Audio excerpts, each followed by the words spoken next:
Graças e paz, eu sou o Pastor Aldo. Você vai assistir um vídeo agora de uma das nossas pregações. Eu espero que você seja muito abençoado.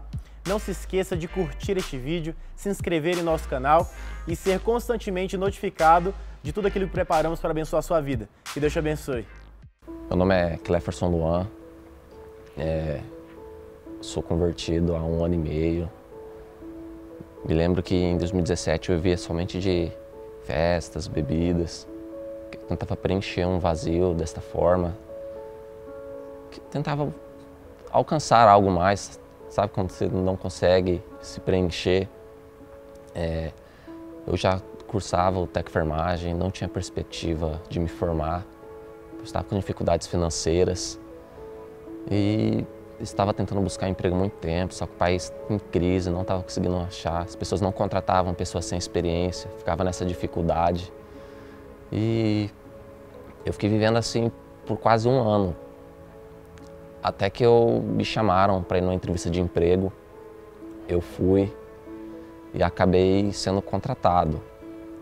Lembro isso como se fosse ontem, que logo quando eu passei assim na entrevista, eu fiquei muito feliz, agradecendo a Deus. Pois eu passei 1 semana afastado de tudo, já orando, pedindo a Deus para dar uma mudança na minha vida, querendo voltar para Ele.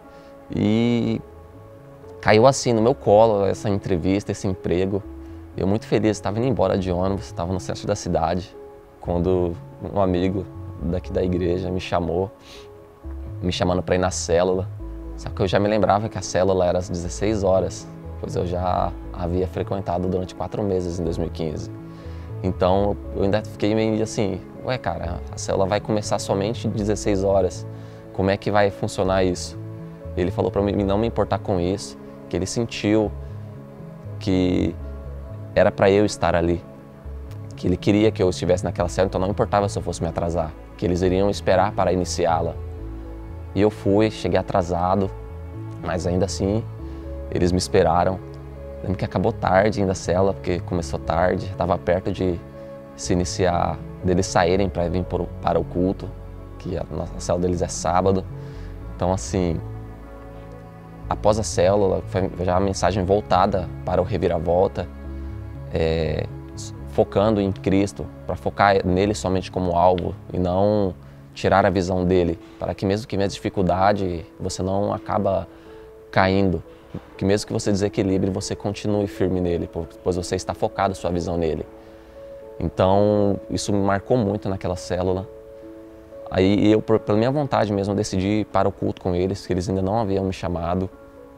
E eu vim, peguei a ministração do Reviravolta, foi assim, onde eu senti, onde eu decidi realmente me entregar.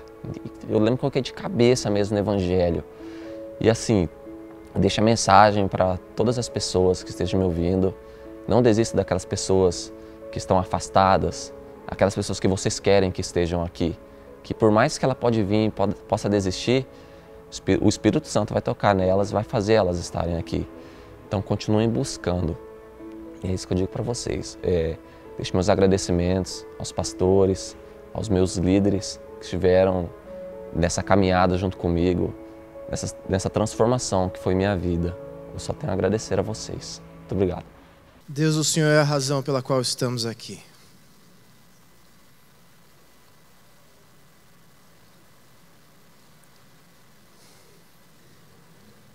Não viemos por outro motivo a não ser para encontrar o Senhor. Eu não acredito que força maior tenha nos convencido a vir aqui num sábado à noite a não ser o Teu Espírito Santo. Nos encontre nessa noite, Senhor. Nos ache neste lugar. Que uma reviravolta em nossas vidas aconteça hoje. Dê um propósito para as nossas vidas, Pai. Que possamos entender o que estamos fazendo aqui. Mas que principalmente possamos fazer o que viemos fazer aqui. Em nome de Jesus. Amém. Boa noite. Graças e paz. É uma alegria para mim estar com você hoje. Você é muito bem-vindo aqui da Juventude Relevante. Nós estamos na penúltima semana do Reviravolta. Semana que vem é a última. Hoje eu quero falar sobre um personagem muito conhecido por todos. Até quem não é crente conhece esse personagem, porque fizeram até filme da Disney dele. José, o Príncipe do Egito. Acho que todo mundo já assistiu esse filme. Passou 353 vezes na sessão da tarde. José, o Príncipe do Egito. José. Hã? Era Moisés? Então, que seja Moisés. Sabe o que é interessante? Que a história de José termina quando a história de Moisés começa. E semana que vem eu vou falar sobre Moisés. Vai ser a continuação da história de hoje. José, ele é tão importante no contexto de Gênesis que dos 50 capítulos que tem, 14 é só da vida dele. Quem é bom em matemática, faz uma porcentagem aí para mim. É bastante, né? Ele é uma parte muito grande e o livro de Gênesis encerra com a história de José. E é uma das histórias que eu mais gosto. E hoje à tarde eu estava em casa sozinho estudando e eu li uns 5 capítulos só chorando. Porque eu acho a história de José uma história muito forte, sabe? E eu quero contar para você que não lembram a história rapidamente, porque se tem 14 capítulos eu não vou ler todos. Mas eu queria falar para você um pouco sobre quem é esse cara chamado José. José, ele era um filho de um homem muito rico. Ele era um cara rico. Ele era meio filhinho de papai, sabe? Um cara bem playboy. E ele assumia isso com bastante propriedade. Então, se você é playboy, não tem problema. Assuma isso. Não há pecado nenhum em ser rico, muito pelo contrário. Eu quero que todo mundo aqui seja rico. E eu espero que todos vocês sejam milionários. Sempre que falta pão, dá guerra, dá briga, dá tristeza, né? E eu fico vendo os nossos vizinhos na Venezuela. E é tão triste o que está acontecendo com eles, né? Mas eu tenho certeza que Deus está de olho na Venezuela. E toda essa ditadura está para cair, em nome de Jesus. E aquelas pessoas serão libertas. E não vai precisar ter guerra nenhuma, nenhum tipo de embate. Graças a Deus, Deus ouve as nossas orações. José, ele, com 17 anos, ele pastoreava as ovelhas do pai dele. E ele era o filho querido do seu pai. Eu não sei se na sua casa tem isso, mas eles eram muitos filhos. E ele era o mais novo. E o pai dele mandava ele ver como que estavam os irmãos dele pastoreando as ovelhas, comportamento, etc. E ele vinha e contava tudo. José era mais amigo do pai dele do que os irmãos. Ele não estava nem aí. E ele começou a ter alguns sonhos. E tem uma frase que eu gosto no versículo 19 do capítulo 37, que os irmãos dele falaram para ele uma vez. Ele foi chegar no campo para ver como estava o pastoreio dos irmãos, e falaram assim, disseram um ao outro, eis, lá vem o sonhador mor. Já te chamaram de sonhador alguma vez? Já te chamaram de sonhador? Tipo assim, cara, você está viajando. Isso daí não tem como acontecer. Os sonhos de José, eles eram sonhos que, numa análise fria, era um sonho um pouco arrogante, sabe? Ele sonhou certa vez que o sol e as estrelas e a lua se dobravam perante ele. E ele contou esse sonho para a família dele. E a família dele achou aquilo um absurdo. A Bíblia fala que até o pai dele, que era bem amigo dele, achava algo tipo assim, muito exagerado. Mas, de qualquer forma, a Bíblia fala, o pai dele guardava aquilo no coração, Israel. E eu quero que você entenda algo essa noite. A mentalidade celestial sempre choca a mentalidade terrena. Sempre. A mentalidade que vem dos céus sempre vai, de alguma forma, despertar alguma coisa esquisita na mentalidade terrena. Porque a mentalidade terrena está predisposta e pré-programada para aquilo que é terreno. E nós vivemos nessa grande comunidade global consumista.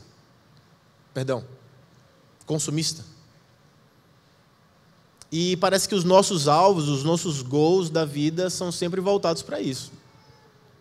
O que ter e o que comprar. E eu quero que você saia daqui essa noite pensando no que ser e não no que ter. Porque quando nós nos tornamos no que temos que ser, nós temos muito mais do que imaginaríamos que teríamos. E essa é a vida de José. 17 anos, pastor de ovelha. Aos 17 anos ainda, os irmãos dele vendem José para alguns vendedores que estavam passando naquele momento. Eu não sei se algum irmão seu já tentou te vender. A minha irmã, por exemplo, nós encontramos ela. Nós morávamos em Recife. E aí, de repente, a gente ouviu um choro numa caixa de All-Star. Era a Jéssica, chorando. Ela pensa que é mentira o que eu estou falando. Eu passei anos da minha vida sem comprar All-Star, traumatizado. Só vim comprar All-Star quando eu já estava com uns 20 e tantos anos. Eu consegui superar aquilo. E ela está ali, viva, casou com o Lucas, aquele menino que estava ali.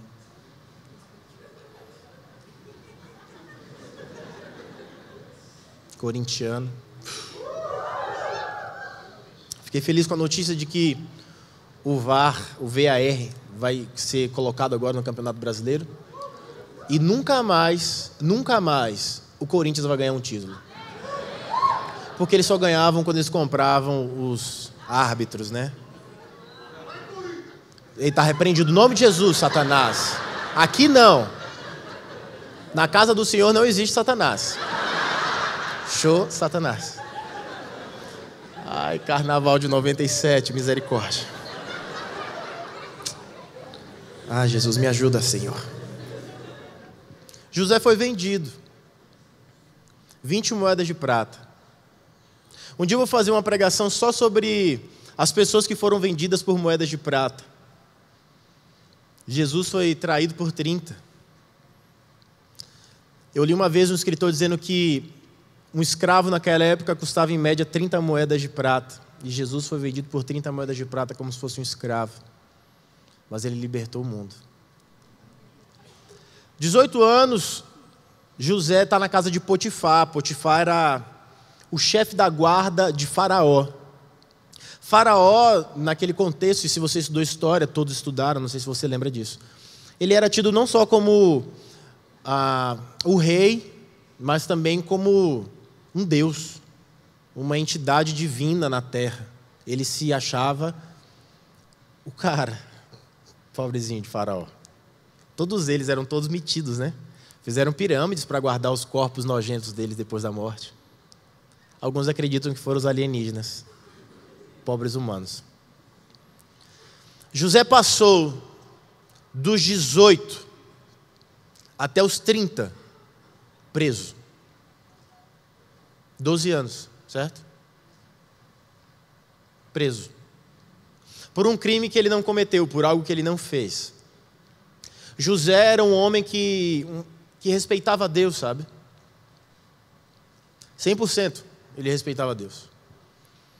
E ele foi instigado pela sua senhora, a esposa de Potifar, a terem relações sexuais. E ele disse: eu não posso fazer isso com a esposa do meu senhor. A Bíblia fala que José era um homem gostoso. Nos dias de hoje, né? Ele era um homem de boa aparência.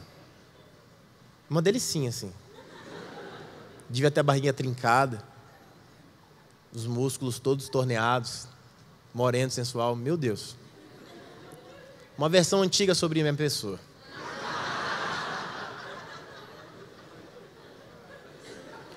Deixa eu dizer uma coisa para você, rapaz solteiro. Se você não se achar, ninguém vai te encontrar, meu filho. Desde então, né, Rebeca? Levi vai dormir na casa da avó hoje. Bia vai dormir daqui a pouco. Vai dar tempo. Orem por mim, eu quero mais um filho, tá? Orem em concordância comigo. Ora aqui pro pastor ter mais um filho. Que a pastora queira mais um filho. Tá de boa, não? Porque eu quero mais um filho, em nome de Jesus. Porque eu aprendi em Israel que a gente só multiplica, como a Bíblia fala, a partir do terceiro. Eu só tenho Deus, só estou repondo eu e Rebeca. A gente tem que multiplicar. Gente, o mundo vai acabar em velhos. Hã? Não vou levar ninguém para minha casa, Rebeca.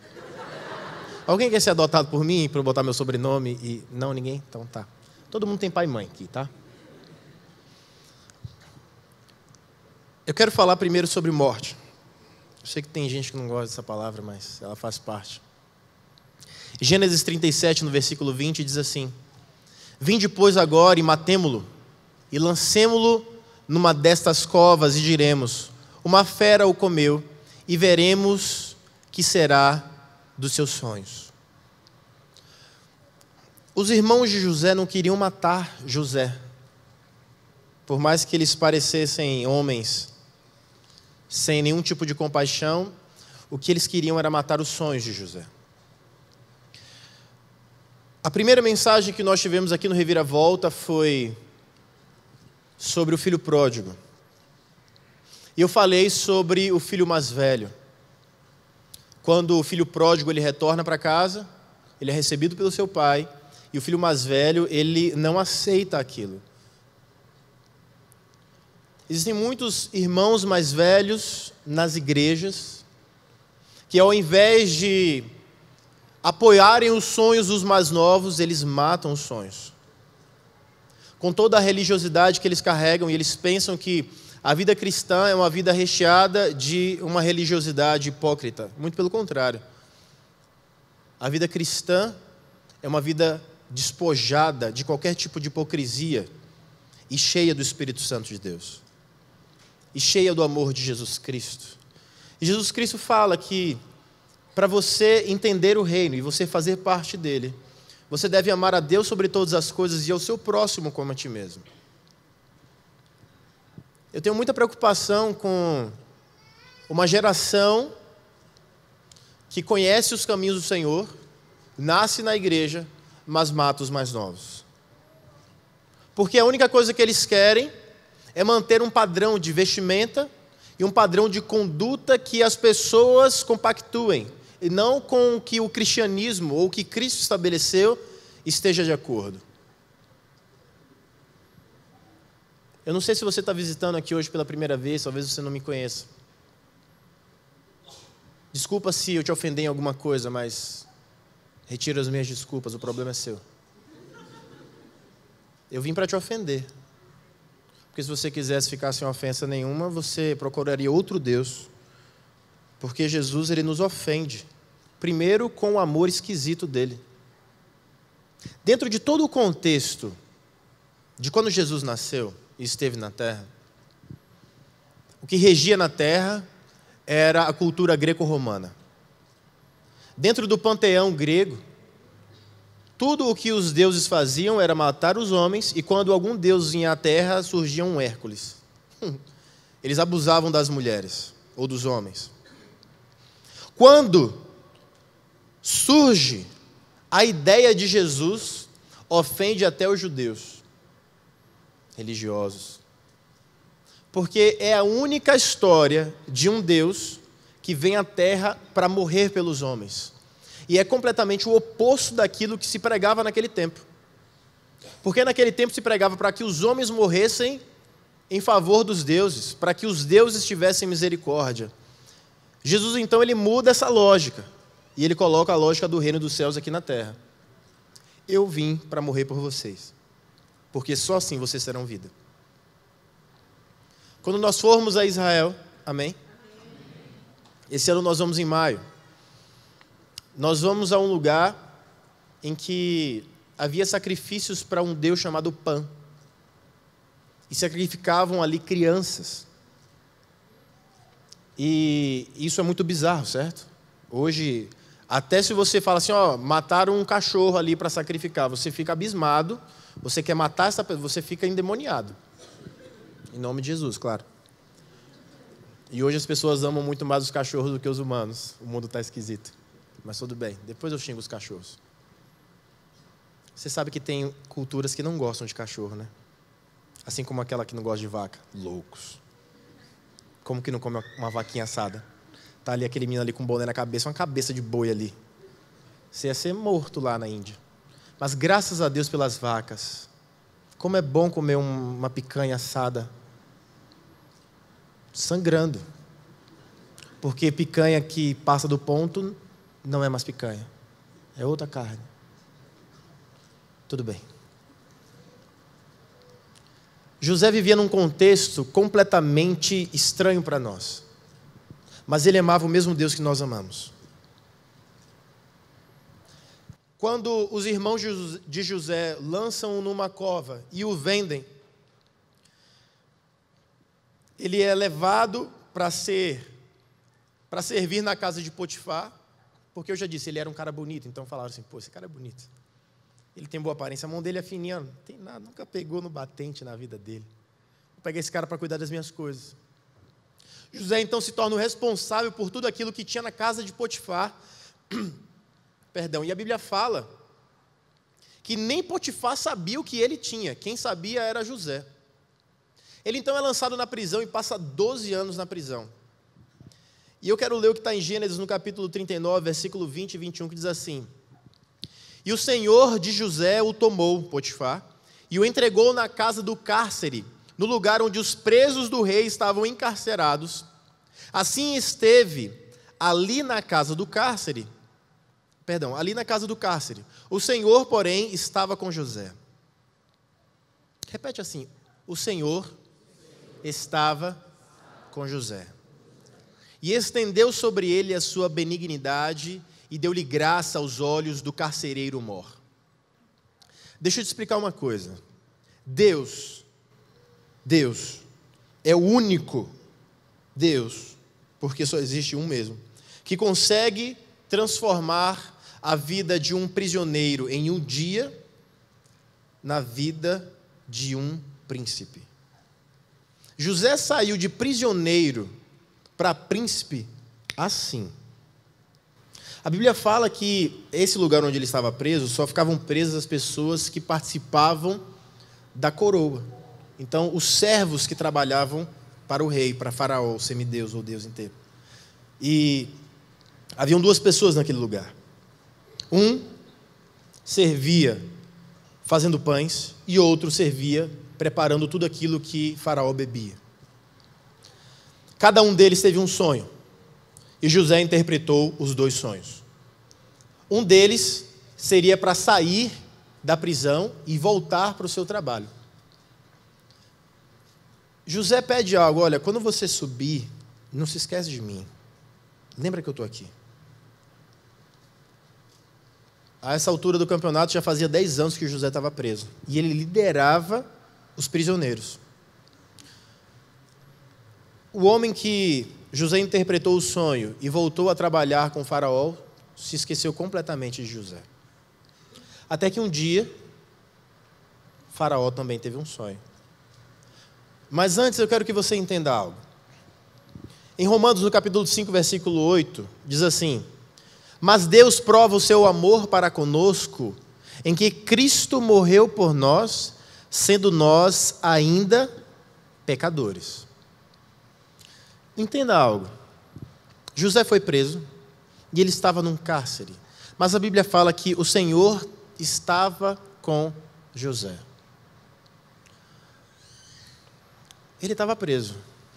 Ele poderia ser simplesmente abandonado por Deus. Assim como nós, muitas vezes, estamos presos em situações distintas, mas é prisão. Não importa o motivo que alguém esteja na prisão, mas ela está presa e ninguém pode sair de lá. É possível que você entrou aqui essa noite, mesmo com um sorriso nos lábios, com um bom perfume, bem arrumado. você esteja preso em alguma coisa. E só você sabe no que você está preso. Mas eu tenho uma boa notícia para te dar. O mesmo Deus que estava com José está aqui essa noite. O mesmo Deus que teve misericórdia de José na prisão é o mesmo Deus que está tendo agora misericórdia de você na prisão em que você está. José não teve culpa nenhuma. E é possível que a prisão que você esteja seja culpa sua. E cada um se aprisiona em uma coisa mais esquisita que a outra. Pelo menos parece. Quando você não está preso naquilo é esquisito, né? Tem gente que está preso em relacionamento. Completamente apaixonado por alguém que não o ama ou a ama. Você já passou por isso? Amar quem não te ama? Gente, nunca vivi isso na minha vida. Deve ser horrível. Tem gente que está preso numa condição de que você só acha que o sucesso é sucesso através do resultado financeiro. E você se esquece dos outros sucessos que você tem, como família, como amigos, saúde. E isso para você não é o suficiente. E você esquece de um fator importante na vida chamado tempo. José passou 12 anos preso. Essa é a previsão. Tem gente que não consegue ficar 12 horas com um sentimento ruim. Tem gente que não consegue ficar 12 segundos sem uma resposta no WhatsApp que começa a ter chilique. Eu acho que é algo muito importante para nós aprendermos na história de José. Principalmente nesse momento que ele está preso. Existe algo muito importante que aconteceu na história cristã, que está em Lucas 23, no capítulo 23, versículo 42 e 43, que diz assim: E disse a Jesus: Senhor, lembra-te de mim quando entrares no teu reino. E disse-lhe Jesus: Em verdade te digo que hoje estarás comigo no paraíso. Apenas Jesus consegue fazer uma alma sair do inferno e ir para o paraíso imediatamente. Talvez você olhe para você hoje e se encontre numa situação infernal. Talvez não é algo que impeça a sua vida, mas aquilo martela a sua mente todos os dias, incomoda a sua alma constantemente e impede de você viver uma vida plena. Quando José é levado para o palácio, ele sai do calabouço e ele vai para o palácio.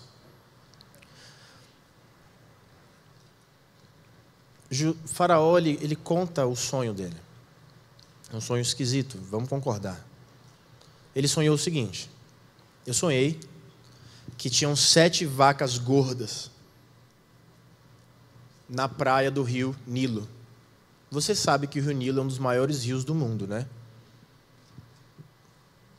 E tem aqueles crocodilos lindos que engolem pessoas rapidamente, como se fosse uma coristina D, um Dorflex. Eu gosto muito do rio Nilo. No rio Nilo tem a baixa do rio e até hoje se planta naquilo que fica, naquele humus que fica naquele lugar. Faraó então viu 7 vacas naquele lugar, naquela praia, a Bíblia fala, e vieram 7 vacas magras e feias e devoraram as vacas gordas. Havia também 7 espigas bonitas de milho, e de repente 7 outras espigas bem magras e feias devoravam as gordas. Imediatamente o Espírito Santo de Deus, que sempre existiu, revelou para José o que estava acontecendo. E ele falou: olha, cada uma das vacas representa um ano. Então 7 vacas, 7 anos de fartura. 7 vacas magras, 7 anos de escassez. E sem perguntar nada, ele já dá a dica. E eu acho que o Senhor deveria colocar governadores sobre essa terra e colocar uma pessoa responsável só para acumular tudo aquilo que é colhido, para que nos anos de vaca magra, nos anos de escassez, não haja fome. Aquilo impressiona todo mundo, Porque, de repente, um prisioneiro está dando aula de logística para Faraó. Eu quero que você comece a pensar comigo. O Egito, naquela época, era como se fosse os Estados Unidos hoje. Imagina sair um preso de Guantánamo. Sabe aquela prisão de Guantánamo que só tem gente boa? E fala o seguinte, ó, Trump, presta atenção. O que você está fazendo tem que fazer desse jeito. Não adianta esses seus especialistas formados em Harvard e Yale, no Satanás, a faculdade que for. Se você fizer desse jeito, vai dar certo. É um absurdo pensar isso, mas a situação era bem semelhante. Quando o Faraó ouve aquilo, ele fala para toda a sua equipe: tem alguém mais sábio do que esse homem? Tem alguém que consiga ter a capacidade maior do que ele em todo o Egito? Eles olham entre si e falam: não. Então, vai ser você mesmo, José. Ó, toma aqui meu anel.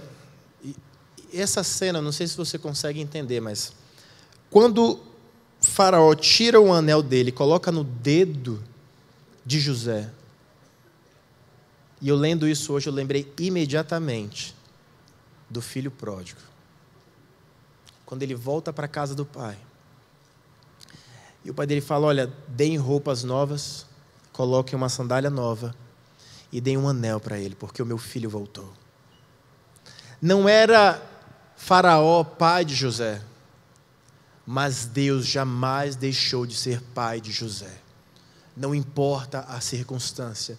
E Deus usa quem for necessário para que o nome dele seja glorificado na vida dos seus filhos. Imediatamente José se torna o governador do Egito, o segundo homem no maior país que existia na face da terra. Era a nação mais forte que existia. José então se torna o governador de tudo aquilo que estava debaixo do reino do Egito. É uma coisa interessante. José, ele faz uma leitura muito importante daquilo que estava acontecendo. E nós fomos chamados para isso. Nós fomos chamados para fazer leituras no mundo em que nós vivemos. Mas não só ler, não só perceber, mas como José, agir. Nós não podemos ser como irmãos mais velhos, que conhecem tudo sobre o cristianismo, sabem tudo sobre Jesus, sabem os livros de Gênesis, Apocalipse de cor, sabe quantos capítulos tem cada livro, mas não consegue aplicar um só versículo na sua vida. Eu não fui chamado para gravar livro de Bíblia. Jesus morreu por mim, para eu ser, para muitas pessoas, a única Bíblia que elas vão ler. O único entendimento do reino de Deus que elas poderão ter. A maior reviravolta que acontece na vida de José é feita por Deus.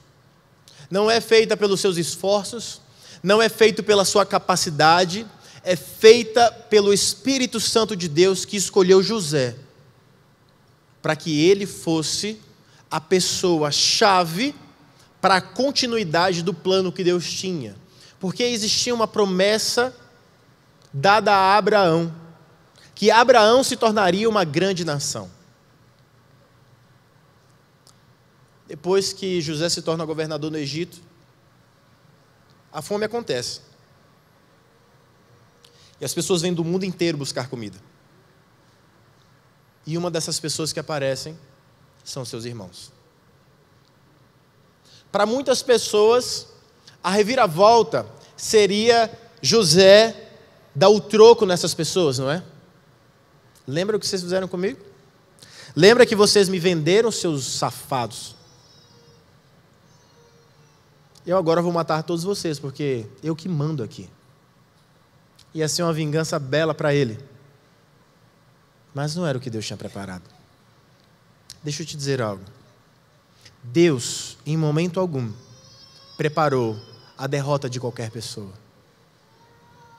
Deus, em momento algum, se alegra na morte de alguém sem ele estar presente. A Bíblia fala que Deus não se alegra na morte do ímpio. Leia-se ímpio como qualquer pessoa que não tem Deus como seu Senhor. Leia-se ímpio como qualquer pessoa que não tem Jesus como prática de vida. Deus não se alegra com isso. José dá um troco tão lindo que foi nesse momento que eu comecei a me emocionar muito hoje à tarde.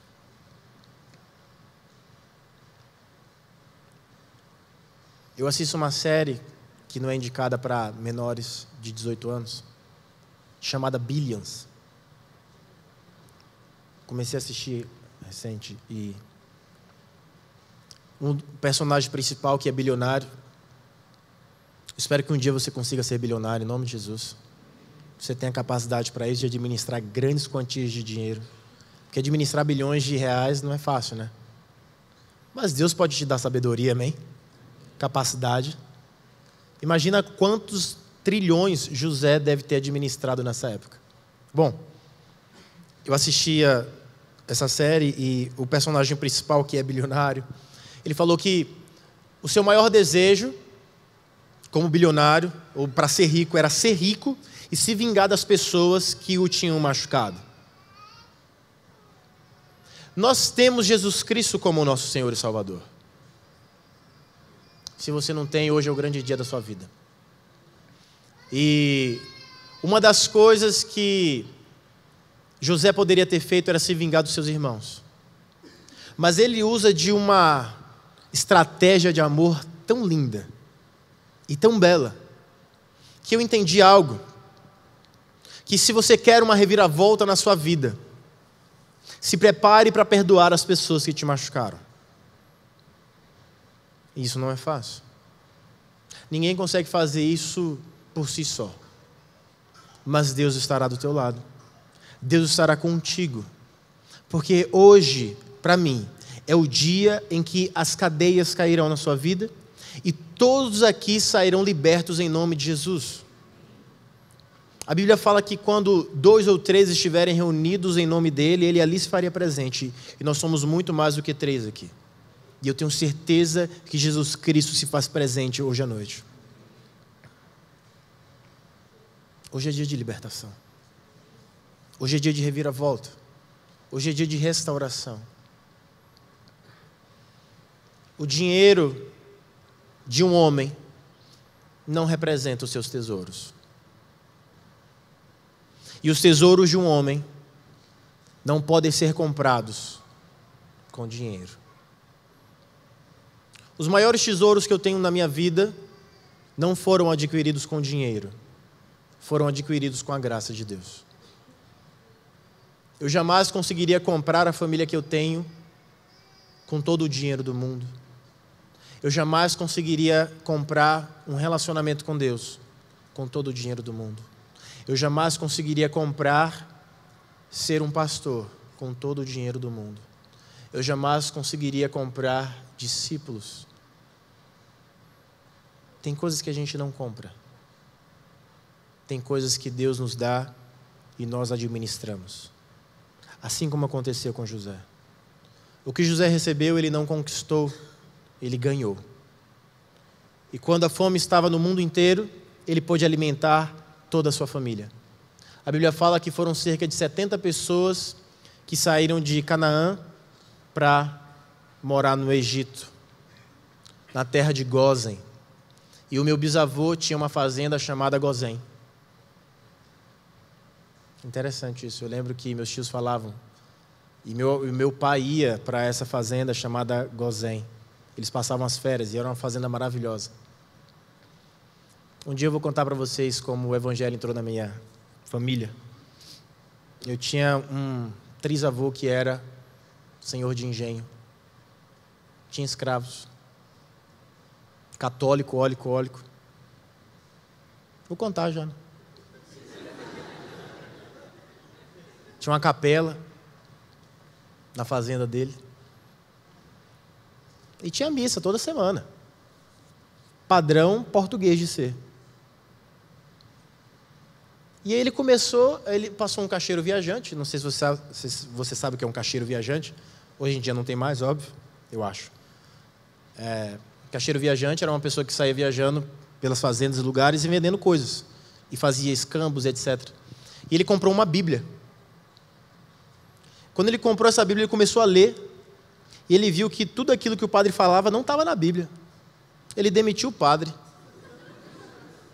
libertou os escravos, e o evangelho entrou na minha família assim. Uma loucura, né? E vocês querem que eu seja um padrão de pastor igual aos outros. Difícil, viu? Vindo de uma família assim. A vida de José é semelhante a mim e a sua. Quantos anos você está preso em algo? Quantos anos te aprisionaram em algo? Há quantos anos os traumas que você tem te aprisionou no lugar onde você está hoje? Há quantos anos palavras de pessoas lá atrás, de pastores sem sabedoria, de ministros sem sabedoria, te aprisionaram? Líderes que amaldiçoaram a sua vida. Disseram, olha, se você for embora desse lugar, for embora dessa igreja, eu te amaldiçoo assim, assim, assim. Não é esse o Deus que eu acredito, sabe? Eu acredito num Deus de bênção. Eu acredito num Deus de restauração de vida. Eu acredito num Deus de reviravolta. Eu queria que a banda fosse subindo, por favor. Eu quero encerrar dizendo a frase que disse no início. E disseram um ao outro, eis, lá vem o sonhador mor. José não tinha sonhos. José tinha revelações sobrenaturais. José tinha decretos de Deus sobre a sua vida. José tinha visto o futuro de uma forma didática. Porque a Bíblia fala que quando os irmãos de José, sem saber que ele era o governador do Egito, chegaram no Egito, eles se prostraram diante de José e aconteceu exatamente do jeito que ele sonhou. José não teve sonhos simples, como nós temos no dia a dia. José viu os desígnios de Deus para um povo chamado Israel. José faz parte de uma história. E se você consegue entender isso, José faz parte da nossa história. Porque hoje nós somos o povo de Israel. O povo a quem Deus escolheu. Deus nos escolheu. Deus te escolheu.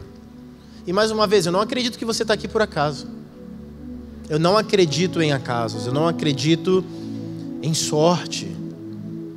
Eu não posso acreditar em acaso ou sorte, vivendo no universo como nós vivemos, tendo a complexidade de um corpo como eu tenho, como você tem. Ninguém até hoje conseguiu reproduzir a vida humana do zero. Ninguém. E ninguém nunca conseguirá. Porque a vida humana não é feita apenas de vasos sanguíneos, tecidos, ossos. A vida humana é feita do sopro de Deus. José foi um homem que foi tremendamente usado por Deus para que a história que ele estabeleceu continuasse. Ei, Deus quer usar você para que a história que Ele tem continue. E a história há de continuar. Porque o empreendimento que mais deu certo até hoje é o empreendimento chamado igreja. Está há 2000 anos em atividade, sem uma vez ter dado errado. Nós nunca acabamos. A igreja nunca falhou. Eu não estou falando de homens, eu não estou falando de instituições, eu estou falando do plano que Deus estabeleceu para a restauração de vidas. A igreja é uma instituição divina. Deus usa homens, mas a igreja é completamente divina. assim como os planos que Deus tem para a sua vida. Entenda, você planeja, mas Deus sonha. E os sonhos de Deus são maiores do que os seus próprios sonhos para você. Os sonhos que você tem, talvez sejam sonhos de aquisição. Adquirir um carro, adquirir uma casa, um tênis, um relógio, uma fazenda, um avião. Os seus sonhos mais extravagantes conseguem ser infinitamente menores do que os sonhos de Deus. Porque o sonho que Deus tem é semelhante ao seu. Você quer adquirir coisas e Deus também quer adquirir. O fato é que Deus já pagou tudo o que tinha que ser pago para adquirir você. O preço foi pago na cruz. E o sangue vertido de Jesus Cristo paga e apaga qualquer pecado cometido. A história de José é a história de um príncipe, assim como a sua história. Tem percalços, tem lágrimas, tristezas, coisas que não saíram como planejado. Mas se Deus é o Senhor da sua vida, o que dá errado para você é o que está dando certo para Deus, e lá na frente você vai entender. A série Reviravolta é para alcançar pessoas que talvez estejam afastadas de Deus. Sabem quem Deus é, sabem quem Jesus é, mas por situações que não vêm ao caso, se afastaram de Deus, se afastaram da convivência da igreja. Eu não estou disposto a te oferecer algo que eu odeio. E eu odeio a religião. A religião não salva pessoas. A religião não morreu na cruz por pessoas. A religião não conserta corações. A religião são práticas. Práticas muitas vezes vazias. Jesus Cristo é a prática do profundo amor que está no coração de Deus.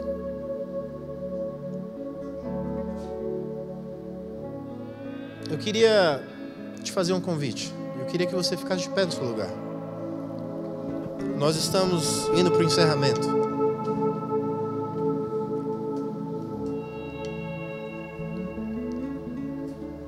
Eu acredito que as palavras, elas têm poder. E eu acredito que as palavras em nome de Jesus, de fato, têm poder. E como ministro do Evangelho, convocado por Jesus Cristo, eu gostaria de declarar na sua vida que hoje é dia de restauração na sua vida e da sua família. Restauração de emoções, de sonhos que talvez tenham sido enterrados, de sonhos que talvez tenham sido desprezados. Eu aqui, como pastor, sou o maior incentivador de sonhos, porque um jovem que não sonha é um jovem morto. Todos os jovens devem sonhar.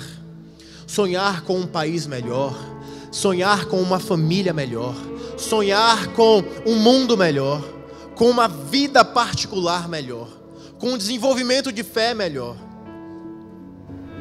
Os sonhos devem permear todas as áreas da sua vida. O homem que não sonha é um homem que não conquista. Mas o homem que tem os sonhos de Deus no seu coração já conquistou tudo.